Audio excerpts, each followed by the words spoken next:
अवधान उपनगरात घरफोडी 2 लाखांचा मुद्देमाल लंपास। धुळे शहरातील अवधान उपनगरातील धनदाई देवी नगर येथे अज्ञात चोरट्यांनी घरफोडी करत रोख रक्कम व सोन्याचे दागिने लंपास केल्याची घटना उघडकीस आली आहे। या घटनेमुळे परिसरात भीतीचे वातावरण निर्माण झाले आहे। मिळालेल्या माहितीनुसार अवधान येथील धनदाई देवी नगरात राहणारे प्रताप वाघ हे रात्री घराच्या छतावर झोपण्यासाठी गेले होते।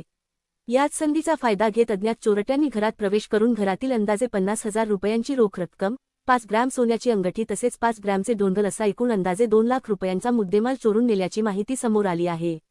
घटनेची माहिती मिळताच मोहाडी पोलीस स्टेशनचे अधिकारी व कर्मचारी तसेच गोपनीय विभागाचे अधिकारी आणि फिंगरप्रिंट तज्ज्ञ घटनास्थळी दाखल झाले होते। पोलिसांनी पंचनामा करून पुढील तपास सुरू केला आहे। दरम्यान अवधान परिसरात रात्रीच्या वेळी वाढत्या चोरीच्या घटनांमुळे नागरिकांमध्ये चिंता व्यक्त केली जात असून रात्री नियमित पोलीस पेट्रोलिंग वाढविण्याची मागणी नागरिकांकडून करण्यात येत आहे। परमेलाबाई प्रताप पाटील